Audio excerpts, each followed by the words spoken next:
Oh, it's live, gentlemen. 12th Man Sports, another 12th Man Sports, too. We are ready to roll. Look at that. Yeah. Let's get it. In Honolulu. Yeah, on a Thursday. Again, we're having fun. This is what we do. Rob, you ready? Let's make it do what it do, baby. JQ. Yes, sir. Let's go. Last week, the star of this show. I apologize, America. Oh no, it was. Oh man, we had so much fun last week, and again, I was just, having some fun with the titles and all that fun stuff too. But this is what we do every week. We try to show you guys some love. We are so excited to come to you guys on a Thursday. I like Thursdays, guys, because this is when I get my haircuts. I'm always looking so fresh and so clean. Yeah, man, nobody can see your haircut. Yeah, well, it's very thin. It's pretty thin because she cut me. She's like, it's hot. You gotta, be as thin as possible. Let's do a quick shout outs here. Shout out to all the Leos. Obviously JQ had his birthday. Mike, my brother-in-law, had his birthday. We celebrated our anniversary on Tuesday. 30 years, man. A lot of love, man. Look at that. Somebody's put up with me for that long. Shout out, Marcy. Appreciate you. Love you. All that good stuff, man. That's what we do. So, man, we're having fun in this month, if you will. It's always a month I need to, DJ extra because I'm just spending all this money on gifts and everything like that, too. So, keep me in your prayers, Big Money, JQ, Big Money Gary, Big Money Rob. I was gonna say, listen, I ain't going to Italy. Oh, Big Money Why Gary. did I say anything? Why did I say anything? Let's have some. Nah, it's all celebrating. Hey, let's get to. We're gonna do a quick update. Get a quick shout out. If you guys had a chance, there was a great post with Rob, and he had his mom and his brother, and I thought that was amazing because shout out to your mom. Yeah, that was me. That was great. And then it's funny because I know we have some fun, and she was like, "Yeah, I'm in the 8 hour." I was like, "Oh!" I thought that was hilarious. He's like, "Go Atlanta." You messed up our clip, man. I should have edited that part out. I thought that was great. He was like, "What?" He was like, "What are you doing?"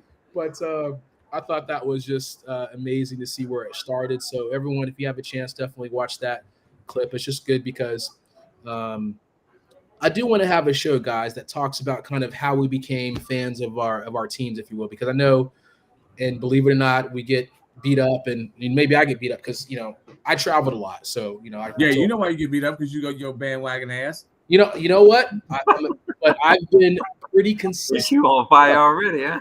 Here we go, JQ. I will tell you this. All right, I'll tell you this.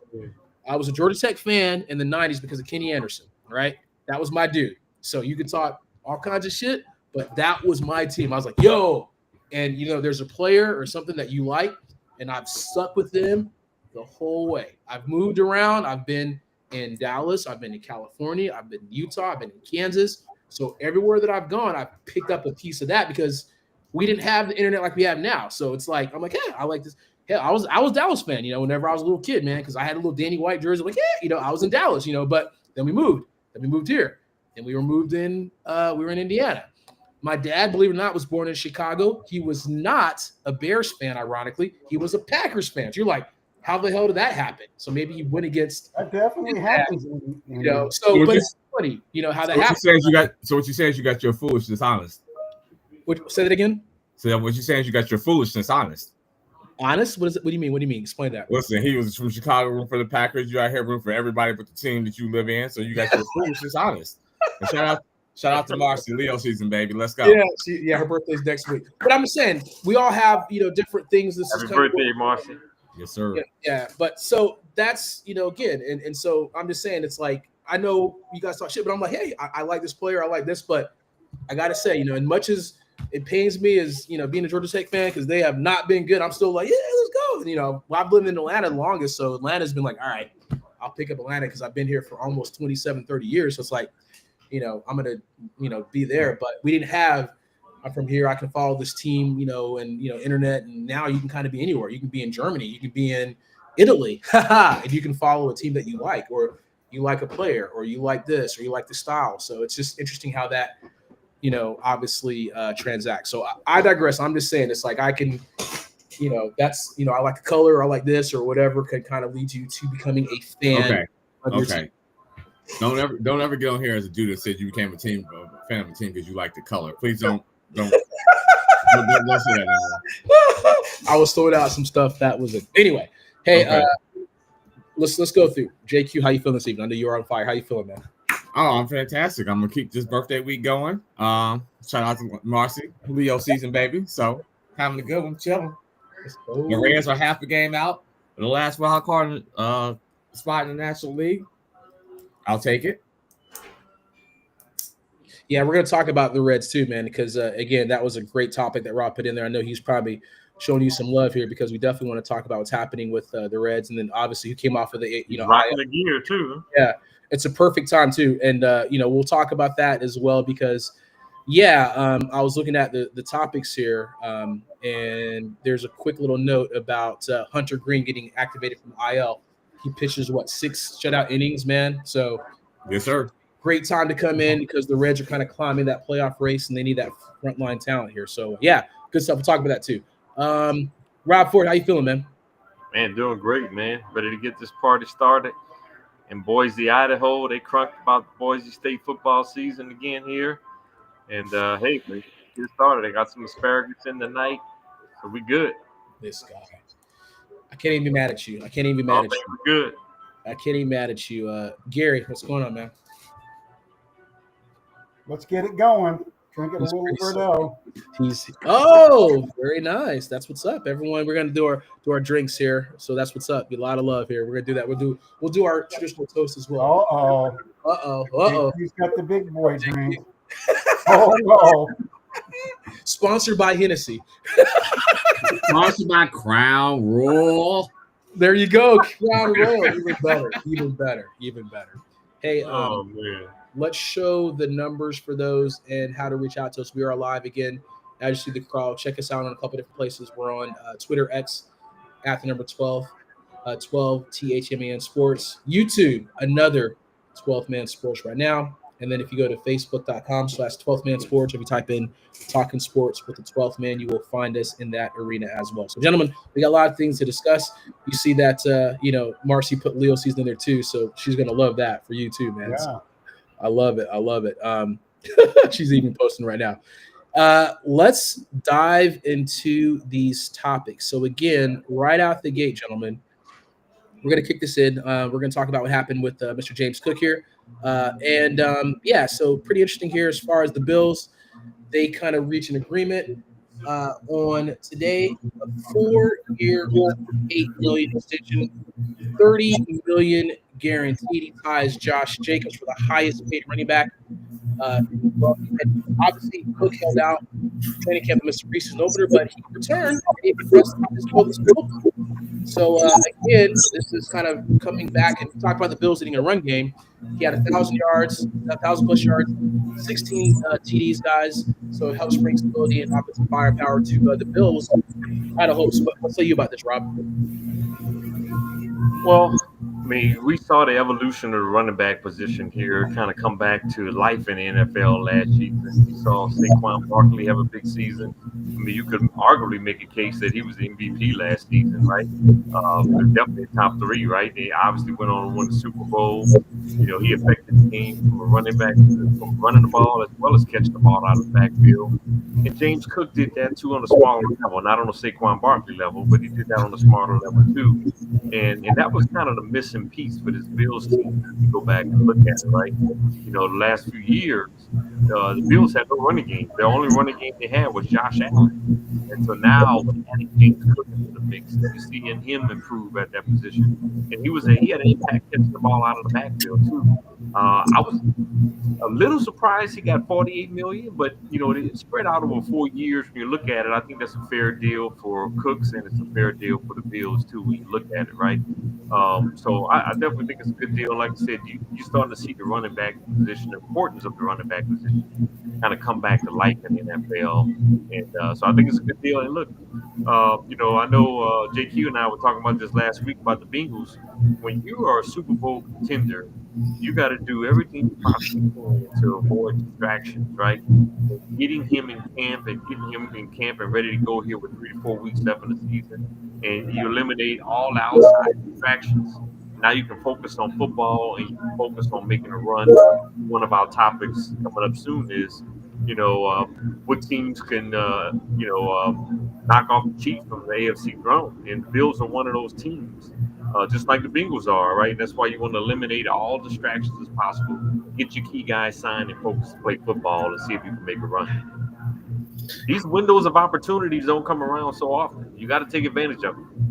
You do, and you said it. And the thing about it is that star quarterback effect. You watch Josh Allen come out and say, "Hey, man, we got to get him and get him paid and get him. He means a whole bunch of this team." And a couple of days later, surprise, he gets signed. So when your star quarterback starts stumping for you out in public, it puts the pressure on the front office, because if that becomes the reason you don't win, now you have said you've wasted another good year of Josh Allen, but not giving him the people that he wanted. So to me, from the running back market, fair share value, give him 30 of that 48, I think is guaranteed. So, he still gets what he wants in terms of guaranteed money. There may not be the crazy contract where you're getting $40 million a year like Garrett and and Jamar, but he's still getting $30 million guaranteed, and that's nothing to sneeze at. So again, it's just that effect of when your quarterback is that dude, he comes out and stumps for you out in public, things happen. Well, and this is what the Bills need. They didn't need to go back to Josh Allen running the football and getting injured when they're just shy of where they need to be. They need to keep on keeping on. And they did that in this deal. 28.8 guaranteed for the guy. I'm glad he got paid.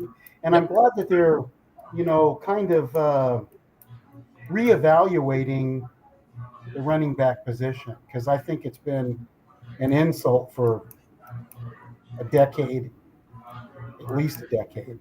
Yeah. So I'm happy for him. It's good for history, and like Rob said, JQ, and again, just piggybacking on everyone, you don't want any distractions, right? So now is the time. James Cook, he kind of had the Bills over the barrel. Like, I know what I bring to this squad. You better pay me. And like, yeah, damn it, let's make it happen. So they had to get him paid. So it's a good deal. And as we talked about, we're happy to see the resurgence of the running back position. Plus, they don't have a lot of great weapons on the perimeter either, right? So they got to take advantage of the weapons that they have, right? So I think that was a key sign in getting him locked up. 100%. Let's talk about Travis Hunter and his impact on the game. We're going to kick it to you, JQ, to get the first crack at this. So we talked about how he flashed kind of some elite potential as a two-way player in his preseason debut. And we talked about a couple of analysts have noted, especially Bucky Brooks, shout out to him, he said this kind of two-way experiment could revolutionize the NFL if it's managed properly. So again, looked like he took about 100 snaps. He's taken roughly 100 snaps on both offense and defense. That's what we're looking for. And could this be a situation where that's why he was drafted number 2 overall, and maybe it can happen as a two-way threat, JQ? I mean, yeah, but first of all, let's pump the brakes on that, because you're not going to get a whole bunch of people out there that can come out there and play 100 snaps. And I think a lot of that is it just me? But when you watch him now in the NFL, don't he look like he's a little light in the ass compared to everybody else? I'm just saying he does. I mean, I'm not to show no shade, because he had a phenomenal career in college, and I see why Jacksonville did what they did. And if that pans out, then yeah. But you're only going to get so many Deons and Woodsons in the world that can go out there and play both ways. Champ Bailey's, that's just not going to be something that you can just go pluck one from a tree. Yeah. So I mean, if you're saying that watching him do what he does is going to allow coaches in youth football and junior high, high school to start trying to get these guys to specialize to be able to do that, maybe. But I think he's still one of those unicorns that you just can't just manufacture on an assembly line. So it sounds good in theory. I'm rooting for the kid. I just don't know if you can look at that and say, hey, we can just make this start being a thing and revolutionize it where multiple guys come out playing two-way and playing 100 snaps a game. Like, that takes a special person to be able to do that. Yeah, I mean, I agree. I don't think you're going to see this come around like every year. You're going to have a guy coming out of the draft that's a two-way player. I mean, the last guy we saw that was somewhat of a two-way player, I don't even know if it's fair to call him a two-way player, Deion Sanders, right? I mean, he may only play like 5 or 6 offensive plays, maybe a game. I mean, so I don't even know if it's fair to call him a two-way player either, right? So I just think Travis is a unique talent. Yeah. And I don't think this is going to be something that's going to be the norm going forward, right? And look, Deion saw an opportunity to have a guy that can impact his program at Jackson State and impact his program at Colorado. And sometimes you just need a program guy that's just going to set the program up for more success for the future. And I just think Travis is one of those guys, right? I mean, what do you have, like 19 snaps or 18 snaps in his first preseason game? Yeah. He had 10 offensive plays or 8 defense or vice versa, or something along those lines. I personally, I still think his true calling card should be on defense and maybe play 10 to 15 plays on offense. But I don't know. It looked like Jacksonville may even envision him more of an offensive player than a defensive player. They have to salvage their quarterback. And in order to salvage that quarterback that you gave all that money to, you got to give him more weapons to prove that Trevor Lawrence is worth that money. So that's almost like, I hear what you're saying, but if you don't give him another weapon to go off the side of Brian Thomas, you lost Ridley as well. Yeah. Gary, what's your thoughts? Well, those players don't come around very often, right? You're just talking about Deion being the last one that kind of did it a little bit. You know, he impacted the game in some ways for both, you know, Atlanta, the 49ers, and the Cowboys. So I don't see that in the future as, you know, Pee-wee football team coach, you know, starting to coach these guys up to high school and into college, doing that. If a kid just stands out and has that talent, you know, they'll be recognized. Most of them don't. That's why they don't come around very often. But go ahead. Rob. No, I'm sorry. Go ahead, Gary. I'm sorry. But with that said, they could really screw this young man's career up in a quick way if they want to just throw him out there for 30 offensive plays a game and defense or whatever they may have to do because they got that high of a pick and they don't have the talent around them, and Trevor Lawrence needs weapons, whatever, you know. With that said, they could screw this kid's career up real quick. Absolutely. So that's what I would be worried about. You know, if he's healthy this season, I think he could be the most impactful rookie in the league this year without winning offense or defensive player of the year, which would be weird, right? Yeah. But I think he has a chance to be the most impactful rookie without even winning one of those awards, which will be interesting to see. So I think he can have an impact on both sides of the ball, but he won't win offense or defensive rookie of the year.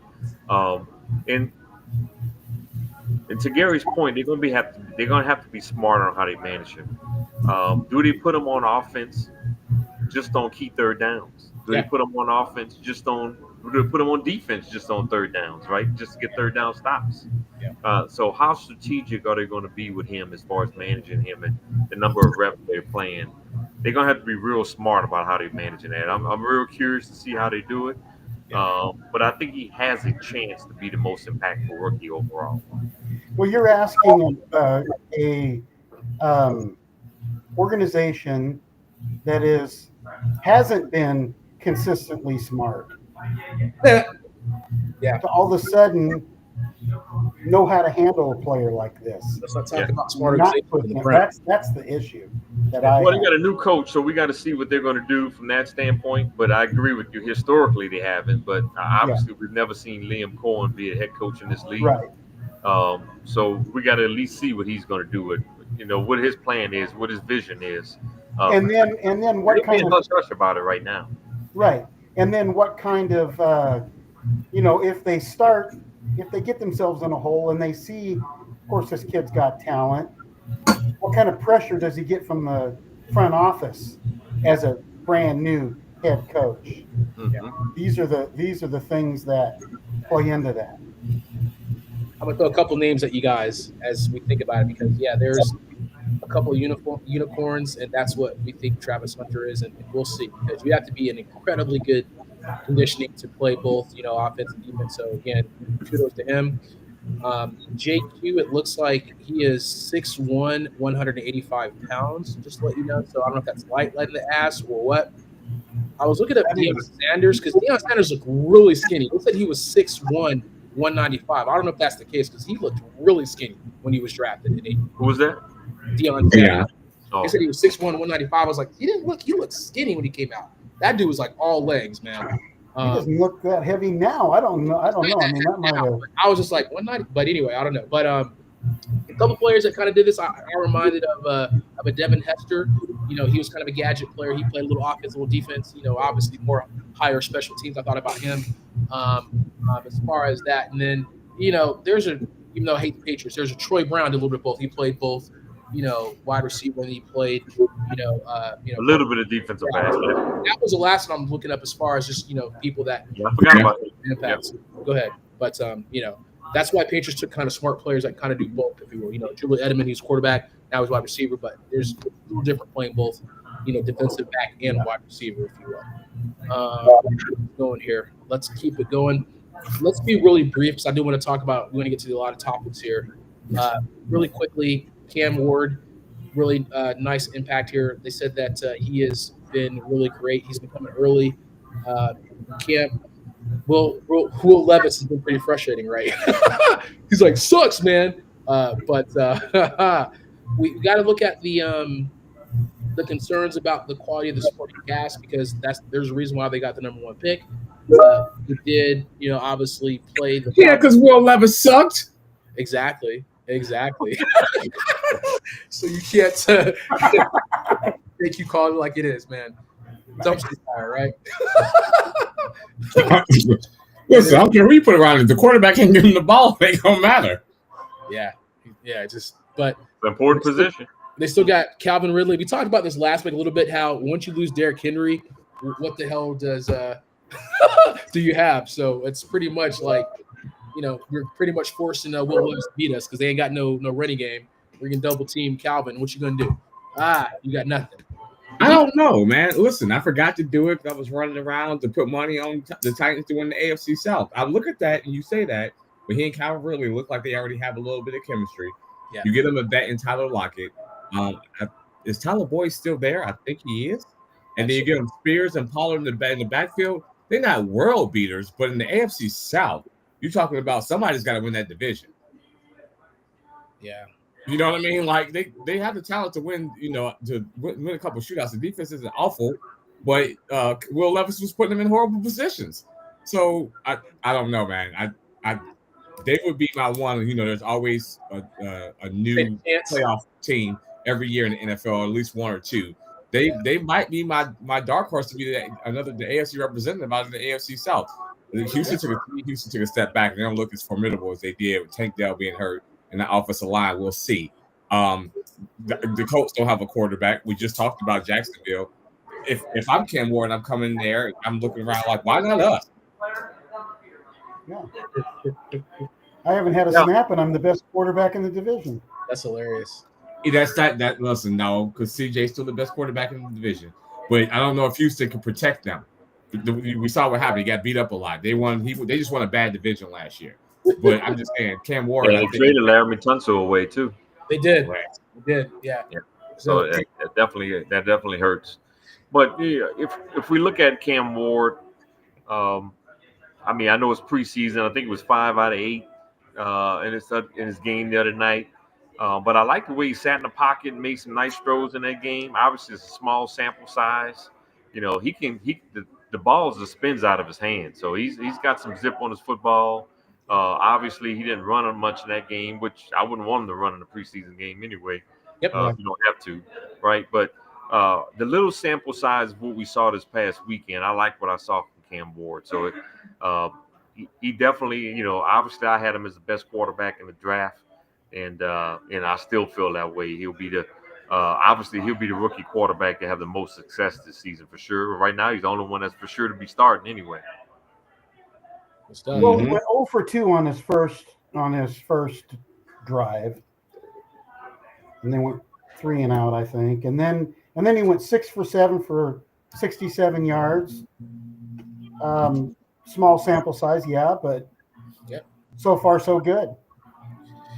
Good stuff. Let's talk about the hottest team here, the Milwaukee Brewers. They have extended their win streak to 12 games.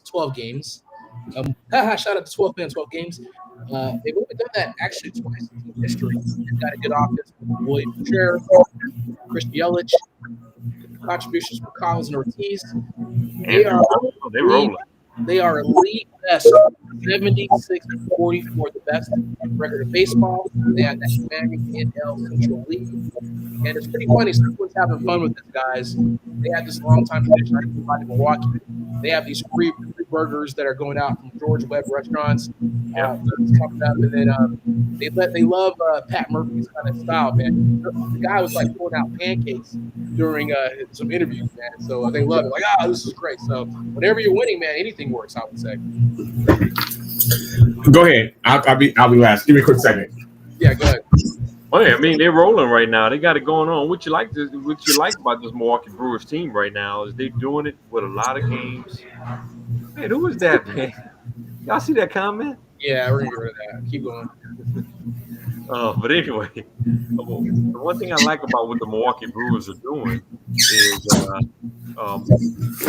they're doing it with a lot of guys and not a lot of big name guys on their team either, man. Other than Christian Yelich, I mean, he's like one of the few true stars on their team, right? They just got a lot of guys playing good baseball right now. I mean, their bullpen and their starting pitching has a 3.19 ERA since June 1st, which is like insane, right? For their having total pitching staff with a 1.9 ERA. And I heard an insane stat on last night. They said that the Brewers, instead of getting 3 outs, if they played just 2-out baseball, they would average over 5 runs a game. I was like, that is insane. Yeah. The way they're playing right now, right? And I thought Brandon Woodruff, that was pretty funny last night about the burgers. Yeah. He commented, he said, look, I wanted to win this game because I wanted a burger too. Hey, whatever motivation you get, right? But man, they are rolling, man. As JQ would say, they are dump trucking people right now, man. It's not even close. And you know where they're going next? Cincinnati. Damn. Oh man, Is that where it's going to stop? Listen, I'm just hoping the law of averages evens out, man. They scalding hot. Like I think they had either 1 or 2 other 11-game win streaks this year where they just missed 1 to 12, and then they finally got to 12. They are playing scalding hot baseball right now. I don't know how much of that is sustainable, but that's just not what you want to come see. Like I'm still worried about it. You get the Phillies and the Brewers coming into town in the same week. I said, oh, our season might be over this week. I won 2 out of 3 against the Phillies, though. What's their payroll?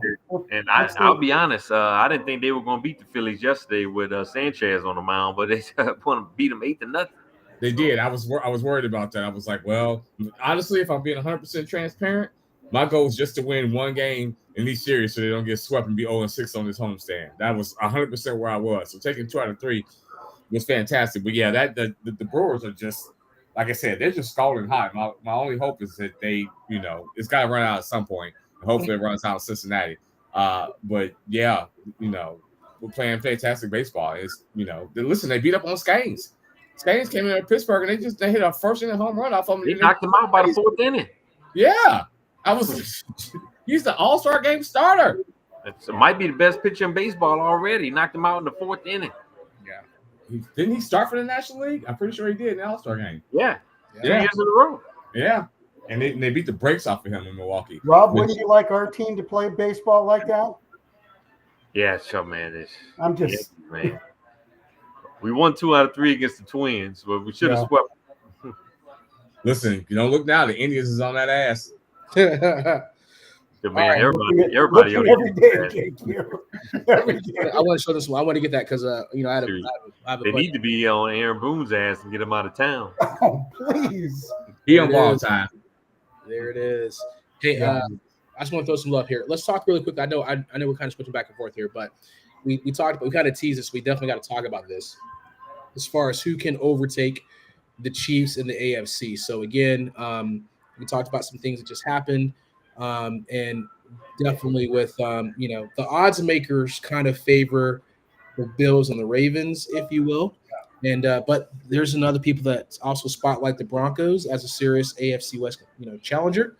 And what say you? I don't know if this is JQ's thing here, but there's some cracks, man. But what do you think? Is the Chiefs up? Are they still the dominant team, or is the West up for grabs? Oh no. You said 3. I was just waiting on the other one that we just ain't gonna put out there, But I'm gonna put Cincinnati in there. Bengals. Listen, I can go for JQ. It ain't a whole bunch of people that have gone to Arrowhead and beat Pat, but Joe has won. Yeah. The question is always gonna be about that sorry ass defense of Cincinnati. But if they can just hold a little bit of water, they don't have to be great. They just don't have to be terrible. They just need to be like 15th to 18th and have a top 3 or 4 offers that can give them problems. But I think you see with the drafting from the Chiefs and what they're doing, trying to shore up that offensive line and trying to get the ability to have the home run threat again they didn't have since they had Tyreek Hill. And you also know that, I know the NFL don't want to hear it, but you're going to play the refs when you play the Chiefs. So you're going to have to beat the Chiefs. There's not going to be any 50-50. It's not going to happen. You're going to have to go in there and take their lunch money. You're going to have to be a bully. And that's part of the reason why they want the Ravens to do it is because the Ravens have a good defense and they feel like they'll go in there and they can play bully ball. But will Lamar actually play 2 or 3 straight good playoff games? And will that Bills defense be able to hold up? Because people forget, 13 seconds. The Bills had that game won against the Chiefs. 13 seconds, right? So, I think it's the usual suspects in the AFC, really. I don't know if Bo Nix is there yet to be able to go toe-to-toe to win the division, and if it comes to it, to have to knock off the Chiefs again in the championship or divisional round in the playoffs. So I don't know if I'm quite ready to put them there yet. The defense is fantastic, and I'm not going to take that from them. But you're going to have your quarterback be able to a little bit outduel, Mahomes, and I'm just not sure if he's up to the task quite yet. So we'll see. Hey, I agree. It's 3 teams. It's 3 teams, only 3 teams. It's the Buffalo Bills, it's the Baltimore Ravens, it's the Cincinnati Bengals. And the only reason I'm saying that I agree, Denver is not there yet, right? Bo Nix. And I say those 3 teams because of the quarterback play, right? Lamar Jackson, Joe Burrow, and Josh Allen, right? To me, it's those 3 teams and those 3 teams only.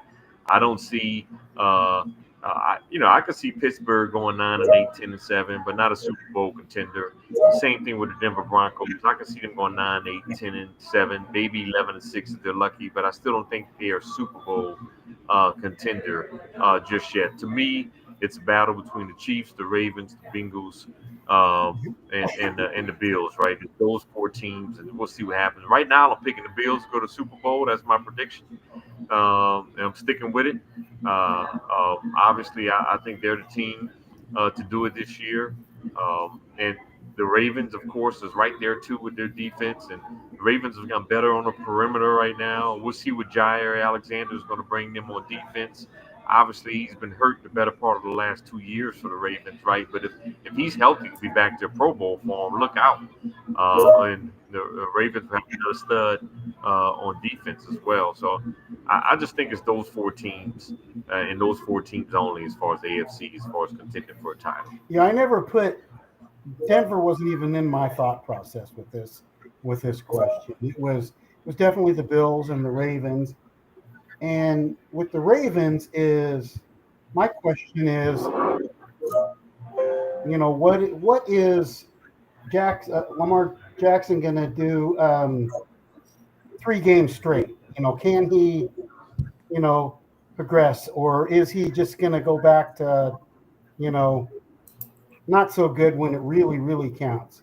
Burrow's that guy that can play that. My question: can Lamar not turn the ball over in the playoffs? Yeah, you're right. My question with Cincinnati is only this: is where is that? Not only they can beat them, of course, in Kansas City they have, but the start that they have.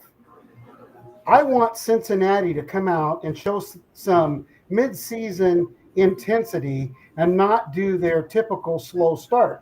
If they do that, then they've got to take up so much time just trying to make up ground. And by the time they get to the end, then it may be an issue.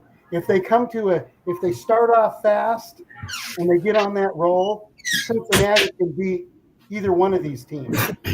Cincinnati could beat the Bills if they get off to a fast start, the Ravens, and Kansas City. That I see a while back in the right time. As part of Zach Taylor's plan and playing the starters in the first preseason game, he wants them to start fast this year, right? What they started last year, 0-2 and 1-4. The year before that, they started 0-2 or 1-2 or something like that too, as well, right? They're gonna be 1-0 this year. They're playing Cleveland week 1, that's for sure. So if they start fast and they don't have to play that catch-up ball and then get to the end and they're just mentally, physically drained, this is the team, Cincinnati, that can beat all three of those teams, in my opinion. Listen, talk about it, Gary. Talk about it. I feel that way about all 4 of those teams, though. I think all 4 of those teams, if they get on the right run, they can beat the other 3. You're right. It was but I have less faith in the Ravens and more faith in Cincinnati with their offense. But again, the challenge was Cincinnati's got the best offense in the league. I really do. Great offense, and the defense was the challenge, obviously. Right, and the Bills, that's the difference. And they were having problems with Trey Hendrickson and trying to figure out what's happening with him. Right, and the Bills are trying to do what they can, just like they did, with their signing their running back, to not put everything on Josh Allen because, as we've seen, he gets to the end and shit, there's nothing left in the damn tank. Right. And so I think that it's going to be between Cincinnati and the Bills, and I am a betting man. And if Cincinnati starts out fast, I pick. I don't care where it's played. I pick Cincinnati over the Bills to overtake them. JQ, it's not a slight. I like the Bengals too. I'm not chalking shit, man. I was just throwing that out as far as what I was reading online with the analysts, but we are huge fans of the offense and Joe Burrow and what's happening to Jamar Chase. Again, the challenges we had with the defense side of the ball too, because we're like, hey, but they can beat anybody, as we said, so we're happy that everything. Listen, I'm a for real fan. I know. I'm a for real fan too. Yeah, I know. I'm not gonna sugarcoat it. That defense is trash. They can just get somewhat together, but they got to be better than they were last year. They could have been a playoff team last year. They lost games where they scored over 33 points. They was like 1-4 in those games. That's why Lou Armazano was fired, right? They got rid of the defense coordinator. Like, get rid of that joker. So, and you made some additions for that too. So, good stuff. Well, they just got to be a middle of the pack defense, right? That's it. Middle of the pack. I mean, they could be somewhere around 15th to 16th in defense. Then look, hey. I'm pulling for them actually, because of the Burrow and Chase connection. But if their defense can get to middle of the pack, then you can easily make a case that they are. I think they're a legit title contender, even if they're in the 20s. But if their defense get to middle of the pack, then look out. 100%.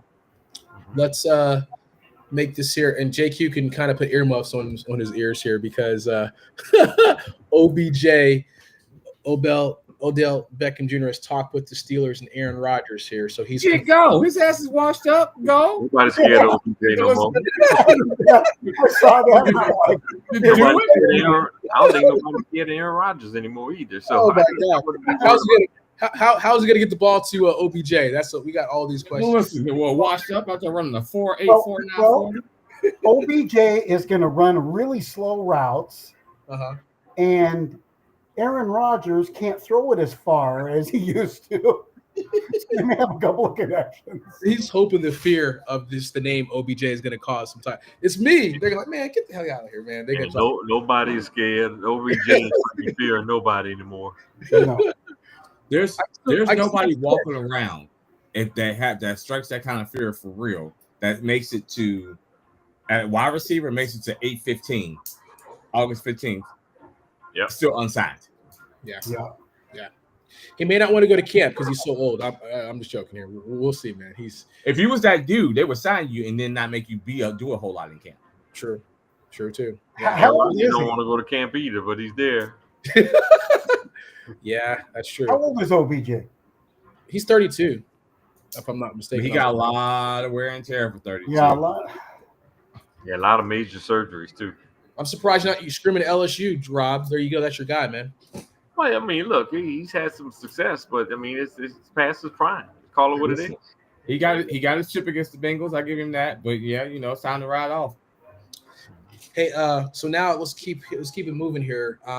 Does preseason success for rookie quarterbacks matter, Rob? And I know, sometimes we talk about pumping the brakes because preseason can be a little misleading because sometimes it's pretty simple. There's a lot of vanilla defenses, and we talk about this. Case in point, Kenny Pickett looked great, but that didn't clearly translate into the season. But what are kind of arguments here as far as pumping the brakes for little things like that? I think it matters, but I don't think we should get overexcited, right? I think you got to pump the brakes a little bit, but I think it matters absolutely, right? I mean, they can't go out there and go 4 out of 23 and throw 3 INTs or anything like that. It's we talked about this with the NBA Summer League, right? I think all those guys are competing for a spot, and you want to show some signs that you're headed in the right direction in your career. And the same thing with the quarterback position here in preseason. You want to show some signs that you're heading in the right direction, that you can process information quickly, that you can move around in the pocket when you have to. Can you get rid of the ball on time and in the right spaces, throw it in the right spots, right? So I think it matters. But I don't think we should jump the gun. Oh man, he's gonna be a Hall of Famer. Oh, I knew we should have picked him over him. Right. I don't think we should be going that far just yet, especially not the one preseason game, right? Yeah. So I think to some degree we got to pump the brakes. But do I think it matters? It absolutely matters. I agree with Rob for all the same reasons. The only thing I'm gonna add to that is that when people say, "Well, the defense are vanilla," but guess what? The offense is also vanilla. So they don't want to come out there and show any exotic stuff that they want to do on a 3rd and 4, in the week 11 where a wild card spot might potentially be on the line. Like they're not giving you anything exotic out there in the preseason. You start with the basics of the playbook, making sure you know how to get lined up, get people where they're supposed to be.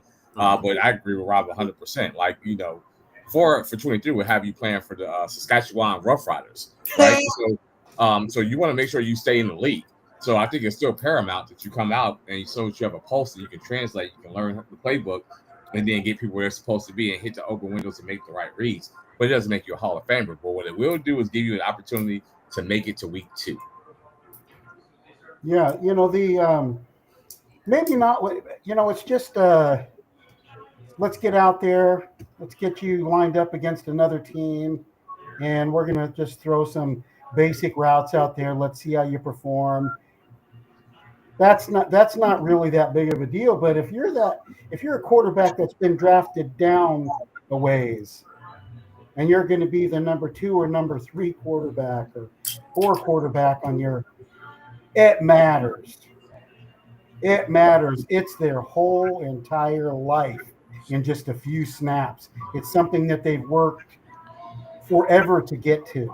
So to those guys, every single snap, every time they have an opportunity like this, may be their only time in the league, and it matters a great deal. It mattered to Shedeur Sanders, right? They said that was one of the most watched preseason games on NFL Network. So, that was. Did you see them fools in the stands going nuts? I don't know. Yeah. Sorry for the tangent, but if you watch the game, I don't know how as a brass, the energy that he brought to that team, and I don't want it. I want him to go play for anybody other than the damn Browns. But if you watch the energy he brought, they were so pumped up. They in there in his brand new 12 jerseys, white, brown, Colorado jerseys, ecstatic, excited. Like it. Listen, when's the last quarterback they had? I don't care if it's preseason or not. When you watch the Cleveland Browns stands, probably Baker. Baker had a little bit of success. Johnny Manziel too, back in the day, but that's all the conversation. Yeah, but that was really short-lived. But nobody, when you watch the Browns, when they had Johnny and Baker, and even in the preseason, I don't feel like they had that kind of energy in the stands. No, not at all. Bernie Kosar was ready. Bernie Kosar was ready, JQ. Come on, man. You went to Bernie Kosar? That's my point, though. Ryan Sight, man. Bernie Kosar was the last one that they cheered. But he tested Bernie. What? I'm just saying, it's something to be said for the crowd and them feeding off of each other. And, social media when that game was on, man. I think everybody was either tweeting about the game, watching the game. I mean, it was to Andre's point. It was arguably one of the most watched, if not the most watched It preseason was the game most watched. They said this uh, one. of all time. So it was incredible. And he played well. Let's give credit where credit is due. He played well. He processed information quickly. Got rid of the football. Moved around in the pocket. Had a couple of nice runs in there too.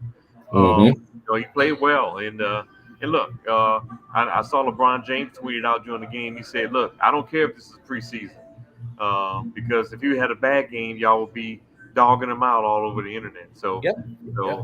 give him the credit for what credit is due for that game. He played well in that game. And last thing I say, we can move on. Do you see the interaction he has, particularly with Myles Garrett? He's their best player, their highest paid player. Myles Garrett is 100% behind Shedeur Sanders in this process. And every time he hypes him up, he's dapping him on the sideline, they're giggling and laughing. You see what's happening with the crowd? I'm hoping the Browns mess this up and send him to the Outer West. Myles Garrett told Shedeur, "We're going to need you." Yes, he did. JQ, is you're right. I read article after article today on the Browns, and they still have him. 4. Yeah. 4 string. Even with Dylan Gabriel's injury, they have him below him. It's bullshit. Dylan Gabriel is like 5'10". He's trying to be like he's no Drew Brees. No offense to that, man, but that he's slinging around, man. You've got to be excited right now if you're a Cleveland fan, because if you're going in there and you're going to rock the 40-year-old, My thing is this: Dylan Gabriel had the only undefeated regular season team, and he went in the 3rd round. Wow. And we was like, okay. And then we know Shedeur was on some nonsense when they did with him. He went in the 5th round. It's like, come on, man. If you was that dude and you quarterbacked the team to an undefeated regular season, you in the 3rd round? Okay. Yeah. You're right. Hey, JQ, I'm gonna give you some props here. Talk about the Reds here, what they're doing right now, my guy. Oh, listen, we talked about them. I'm not gonna, take too much more of the time. Honestly, I was just hoping they would take me to football season or somewhere near football season so that I could bridge the gap and wouldn't have a terrible summer. But shout out to the cheap-ass Reds for falling into a good roster that's playing good baseball together right now. The problem with the Reds is that I think they've quietly got a decent starting staff. The bullpen still needs some work. Yeah. And they are really boom or bust in terms of scoring runs. They go 1 run, 2 run, 1 run, then they score 10 or 12.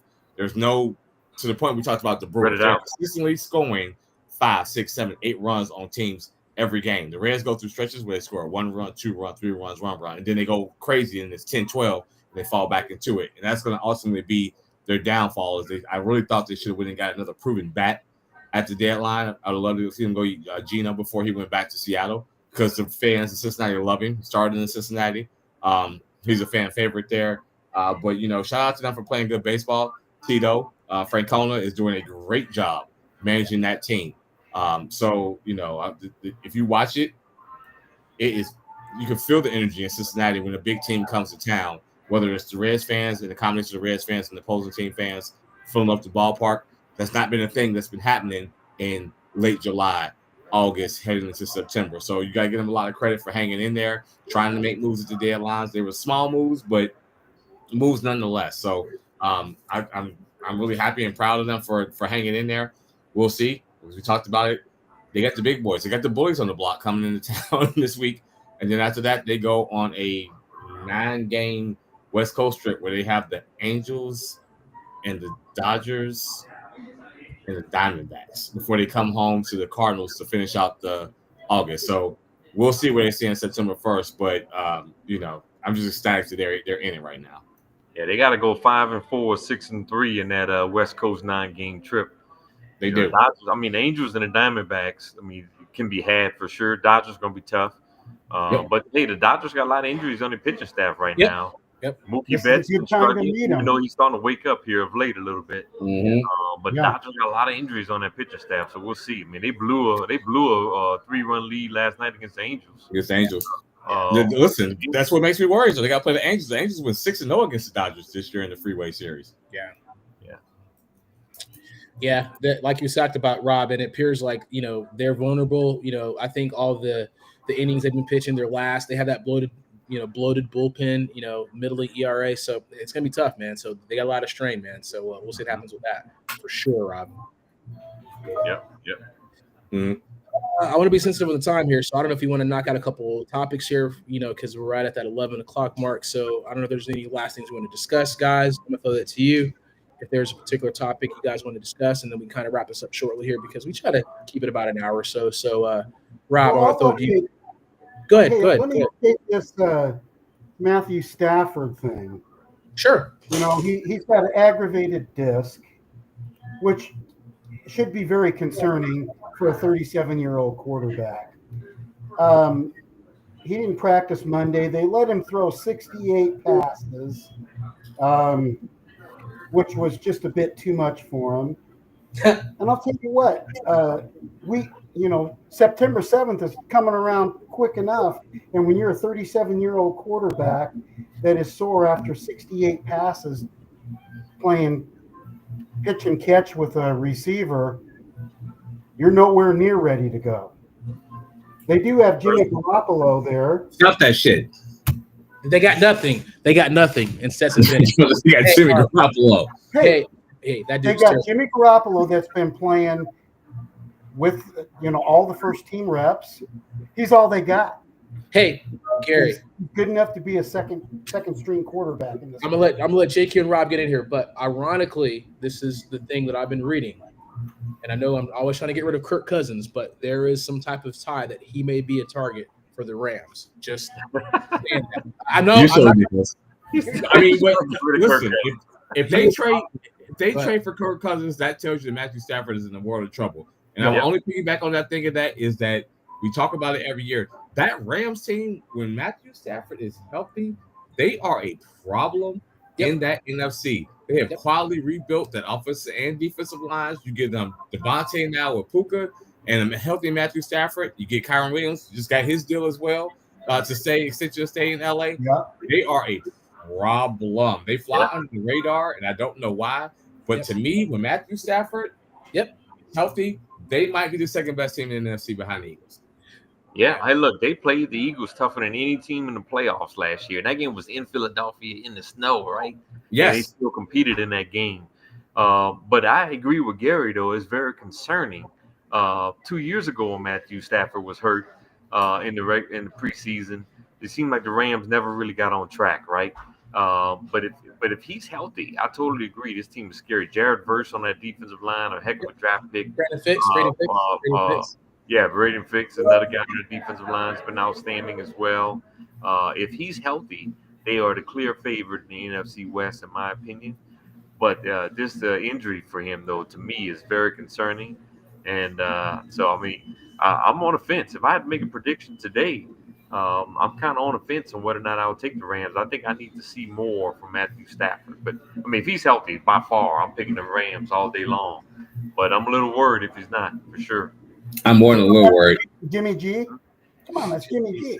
That dude's terrible. Hey, it's funny because I really think the Rams are trying to bridge the gap to get to 2026 because that's a huge draft class for quarterbacks.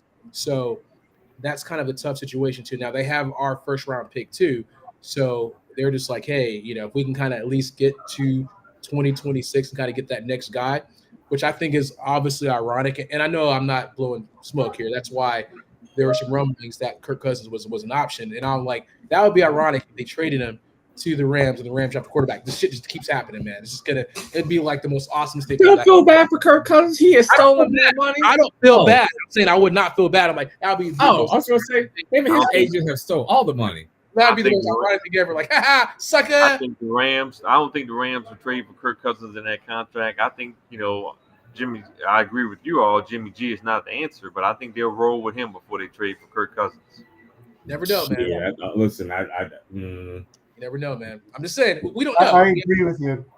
I would swap him by any stretch of the imagination. What do you say, Gary? He's overrated at his best. Who's overrated? Jimmy G. Oh, yeah. And he was overrated in his best days, I believe. This is why, if I'm the Rams, I'm looking at that squad. I would try to trade them and not try to give up too much draft capital and try to see if I can get Kirk to restructure some of that contract. Like, bro, you got a lot of weapons. You have all the help here. You're our bridge quarterback. This is where you are in life. Like he's at the Andy Dalton part of his life. Like this is who you are. So you We're can only asking retire. for $10 million. We're only I asking for don't $10 think million. Kirk Cousins is a Matthew Stafford. He's not a No, bad. no. He is No, But not. you're I don't giving think him- none of us are saying that. He is No, not. but you're giving him weapons on the perimeter, a good Yeah. offensive line, a run game, and a solid defense in the division that you can win. And Like, an outstanding coach. In that circumstance, I think that if you're Kirk Cousins, like if you want to show somebody, Team X, next year, after this year, hey, I can be that guy, what other place to go to try to show that you still have it a little bit? Yeah. But he would have to restructure, though. The Rams are not making that deal at that point. We know that. We know that. They'll roll with Jimmy G before they do that.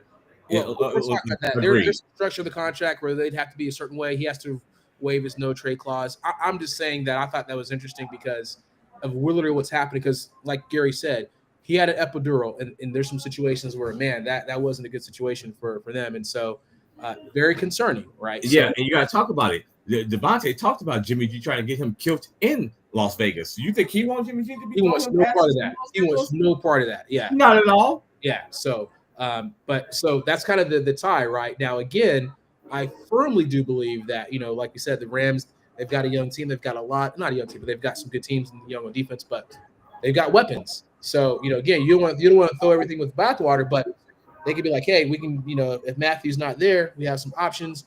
Maybe Stetson this guy, I don't know. But you're going into 2026, and that's a huge draft for quarterbacks. So if I can just get to that year, that's a whole nother situation. Let's talk about that another week because I don't feel like it is. Because as soon as you throw Drew Allen in there as being one of the good quarterbacks in the draft, is where you lose me about this draft of quarterbacks being good. He sucks. Penn State sucks, and they're gonna show you they suck again this year. So as long as we include him in that, we got to really see what kind of season Abdul Carter is going to have this season. Y'all know he was the last Penn State guy that JQ bagged. JQ's not a fan of Penn State or James. We have to see. Prove it. Listen, because the tape don't lie. You have said Penn State ain't beat Ohio State. I know now that I said it out loud, it's going to happen this year. They ain't beat them since 2016. Abdul Carter was on those teams where they were in the games. So to me, when he's saying I need to go over one of those games, if you're one of those generational defensive end guys that's supposed to go over one, you have to win one of those games on your own when it's close and it's winnable. When you could have beat Notre Dame, the Rob is rocking. When you got the lead and they coming back, you have to make a play. So to me, him and Drew Allen, ass, go out there and sneak up the bed, and everybody want to hype him up. And I'm saying, what are we talking about? Did you watch the football game? Have you watched any of those games they played in a high pressure situation? Is all I'm saying. So I give you Arch, but the rest of them, March may not come out either. March may not come out too. Then that 2026 class ain't gonna be as good as you think it is. I'm with you. What are you talking about? Arch may not come out. March Manning. He may not come out. Yeah. When you look at Eli and Peyton, all of them stayed 4 years in college. They could have came out after their junior year and would have been number one picks, and they didn't. Yep. So it's part of their family trend. Yep. So I wouldn't be surprised if he stays, right? And now you can make money in college. He'll need money. Yep. And he already got money. So it's not like he's trying to take his family and bring him out together. So I could see him. Yeah, go ahead. I could see him staying another year after this season, right?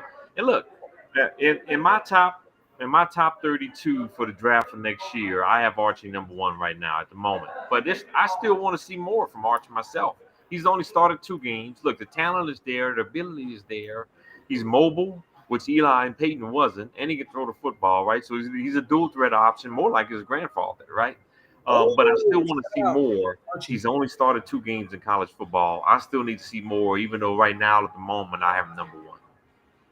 Hey, good stuff. Good stuff. Hey, and I'm just gonna piggyback on that too, because America, we're excited, right? Because college football, this season is going to be crazy, right? It's coming around the corner. We have no idea what quarterback's going to emerge, like we talked about. Because even Joe Burrow had that fantastic year out of nowhere, right? Like, whoa, he catapulted number one. There's going to be somebody come out of nowhere for sure. Clue who's going to just like catapult to the top and be like, where'd this dude come from? Yeah, well, it's not going to be Penn State. Just not at all. I'm just saying. Not at all. They don't. Not at all. But I'm just saying, the top teams feed Penn State. But I'm just saying, there's a quarterback out there. You can be like, where'd this dude come from? Like, what?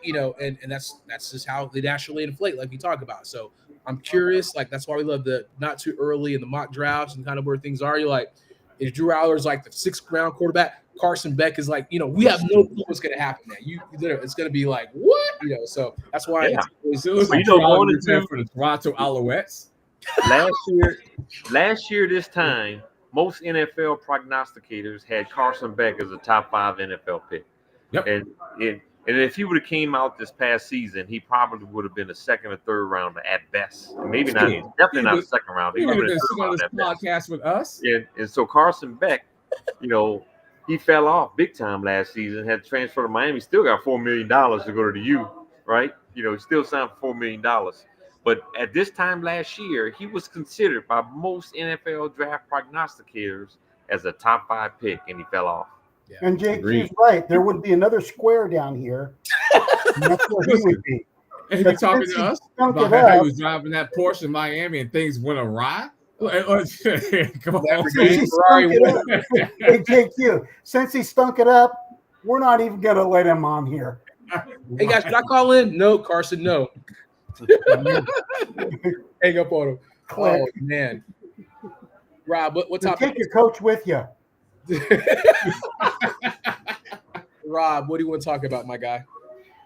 I'm going to talk about don't you do it? These Power 4 conference champions. Okay, good. In college football this season. So I'm going to start with the SEC.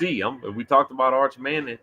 Texas has the most NFL prospects on their roster than any program in the country going into this season. So I'm going to pick Texas to win the SEC, although, of course, y'all know who I'm rooting for, LSU all the way, baby. But I'm going to pick Texas to win the SEC. I'm going to pick Ohio State to win the Big Ten. I think Ohio State and Penn State will play in the Big Ten championship game, and I think it'll be a classic. But I think Ohio State wins it narrowly in that game. And then when you look at the ACC, I'm going with Clemson over Miami in the ACC championship game. And then the Big 12, the last one in the Power 4. I'm going with Arizona State. Yeah. They got the best returning quarterback in their conference, Sam Levitt. The wide receiver, I think it's going to be one of the top 3 wide receivers in the country behind Jeremiah Smith and the kid from Alabama. I think Arizona State will beat it. Even though they lost Cam Scatterboo, I'm picking them to win the Big 12. Only one I disagree with, listen, I know. It hates me to say it out loud. I can feel the bow rising in my throat as I start to say it. I think Georgia wins the SEC.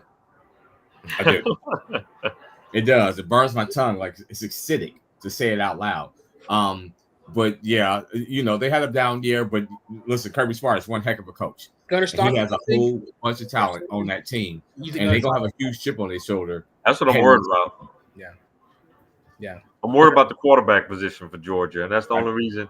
Yeah. I think Texas. I think Georgia makes it to the SEC championship game, but I think they lose to Texas.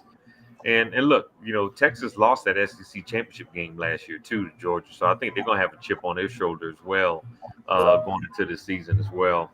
And they had every opportunity to win that game, and blew every opportunity to win that. You know why? Too.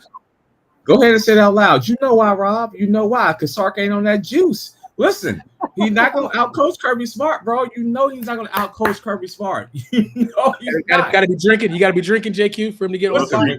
Listen, when Sark was on that drink, he was calling some serious ass plays. You can say what you want. When he got right in life, and I'm glad that he got right in life, it took a little bit of his edge off. Kirby's just a better in-game coach to me than Sark is, and it shows up when they play each other. And that's where I think he's going to fall off and have trouble every time going up against Kirby in that situation. I want to see Kirby do it without Stetson Bennett. So he's got to show me that he can do it without Stetson Bennett. I hear you. Yeah, that's fair. Hey, that's fair. You got to show me he can do it without Stetson Bennett. My 12 playoff teams: Texas, Ohio State, Penn State, Georgia, Notre Dame, Clemson, Oregon, Alabama, LSU, Miami, Arizona State only because they're going to win the Big 12. So they'll be number 11. And Boise State only because they have to have a group of 5 team. Those are my 12 playoff teams going into the season. Can argue with that. We'll see. Hey, who's the quarterback? Is it Julian or is it Lincoln, JQ, that's going to take over? They haven't decided yet. Really? It's going to be Julian. Listen, 100%. You think so? Gotcha. Okay. Yeah, it's going to be Julian. Okay. They just saving it. Listen, Julian is not the runner that Lincoln is, but Julian's a better pocket passer. And when you have those weapons on the outside, you need to be able to do that. You can bring Lincoln in and say, "Hey, bro, stay here. We have a package for you." Yeah. The same way that Arch had a package with yours as the quarterback. I think you can do something similar. But I don't know if that's enough to keep him. Yeah. But yeah, I think Julian. He's too high rated to bring in. He's making too much money for him to be on the bench. The Notre Dame quarterback situation is one to watch, right? C.J. Carr all offseason was the favorite, but Kenny Minchey giving him a run for his money. And Kenny Minchey is a dual threat, too, as well, right? And, I mean, I got Notre Dame as number 5 team in the country going into the season, right? And a lot of it is going to depend on what they get at the quarterback position. They're going to be good in the trenches. They're going to be good in the offensive, defensive line, right? They're probably going to have one of the best running backs in the country in Jeremiah Love. So if they can get some good quarterback plays, Notre Dame team is another team to watch. Michigan, right? I think Michigan will go with the true freshman, Bryce Underwood. I mean, I don't think they're going to be a playoff team, but I think year 2, year 3, he could be one of the best quarterbacks in the country. Dual threat guy, 5-star guy, one of the best quarterbacks in high school last year. He's another guy to watch. I'm curious to see what's going to happen in Colorado at quarterback too, right? Who's going to replace Shadur Sanders? Yeah. I think they're going to go with Caden Salter to transfer from Liberty, a 5-year senior. But look, they got a 5-star recruit out of the Atlanta area at quarterback, Julian Lewis, right? Who I think in the next 2 or 3 years will be one of the top quarterbacks in college football too. But I think they're going to go with the 5-year senior starting out before they pass the baton over to Julian Lewis. So that's going to be one to watch too. 100%. Rob, you're in Boise, right Yes. now? Have you been threatened? So what? Have you been threatened? No. Give us the safe signal or whatever it is. What? Whatever it is. Why? Wait, I couldn't hear what he said. What? With Boise State at 12, I thought maybe you were threatened. Oh, no. Blink 2 times if you're like in trouble. Yeah, just do you want us to talk after They know where they stand in the college football world. They great in their area, but once they start playing with the big boys, they don't have a chance. They know where they stand. Yeah. There it is. We'll wrap this up. We'll let I'm just gonna say I can't believe I'm talking about this, even though I'm the one bringing it up, but I can't believe that Rob put Kate Harpring. She's going to be committed to UNC. She's one of the top 5 point guard. Yeah, or UNC, the University of North Carolina. Believe it or not, that's where she's going. Not USC, but UNC. Oh yeah. I'm sorry. You're right. So I think that's interesting because obviously Matt Harpring was her dad, huge Georgia Tech guy. So she's going to the rival, but nothing but respect for her. I was like, that one kind of hurt that she's going to North Carolina, but she's carving her own path, if you will. And Georgia Tech did offer her, but she was like, "Hey, I like the atmosphere for that." So I'm hoping that she does well. I'm not a hater from that perspective. The Bill Belichick effect. I got to change my notes. Hell no, I got to change my notes on that topic. What's that? I just wrote "Who cares" when I saw USC there. So. Well, it's UNC. USC. It is UNC. That was a mistake on my part. Okay. It was. We know how you feel about UNC. Congratulations, Kate. Yeah, it was just that one. Like I was like, oh man. I was looking at that. I was like, oh man. I saw that note and it's like, oh man, Kate. But it's all good, So she's literally a top. She's a top 5. She's ranked number 4 in the class. So good job. So yeah, good stuff. Anything else you guys want to discuss before we wrap up another Talking Sports? I was gonna say, shout out to the OG Pat Riley for getting him a statue, baby. Well deserved. There it is. Yeah. Hopefully, it don't be as bad as Dwayne Wade's statue, but certainly well deserved. My God. About this, yeah. Y'all know, in that clip I recorded this past weekend, my mom talked about Pat Riley, and sure enough, they announced that he's getting a statue in LA. Look at that! Your mom should have bought some lottery tickets. That was crazy. So good stuff. Yeah, really. Hey, we appreciate you guys again. Rob, set us up for next week here, if you will, if you want to wrap this up here. Ladies and gentlemen, we're wrapping up another great edition. We'll be back one day next week, so stay tuned. Follow us on Talking Sports with the 12th Man on Facebook, and you'll follow Gary Schaefer as well. He'll announce when we're going to be on as well, so you definitely want to follow him on Facebook as well, and we'll give you the details for next week's show. So we want to hear from you guys from Philadelphia, from Washington. Who's going to win the NFC East? All the way from the AFC West. Can the Chargers or the Broncos overtake the Chiefs? I don't think so. All right, but we want to hear from y'all anyway. Good night, everyone. Thanks, Bill. Thanks for popping in at the last minute. I said what I said, Penn State, by the way. So don't at me or whatever. I said what I said. We're going to say. You're going to add JQ, man, because there's a lot of whatever. I said what I said. I stand on it. Say it with your chest. He said it with his chest. Abdul Carter will be NFL Defensive Player of the Year this year if he's healthy. All right. You know why? Because he's going to be, because he's going to be on the field all the time. Richard Meadows, we appreciate you following us, brother. Thank you, Richard. A lot of love, Richard. Appreciate you guys. Shout out, Marcy. Happy birthday. Happy birthday, everyone. Good shot. Right. Good stuff. You have to delete that Billy John off of there, whoever that is. Oh, I got rid of it, man. It's all good. Nothing there. It's all good. Always won. Yep. Yeah. Anyway, I figured it out. Thank you for that. That's the way of me. I can catch that now. So good stuff. Only one time, bitches. I got you. Deuces, guys.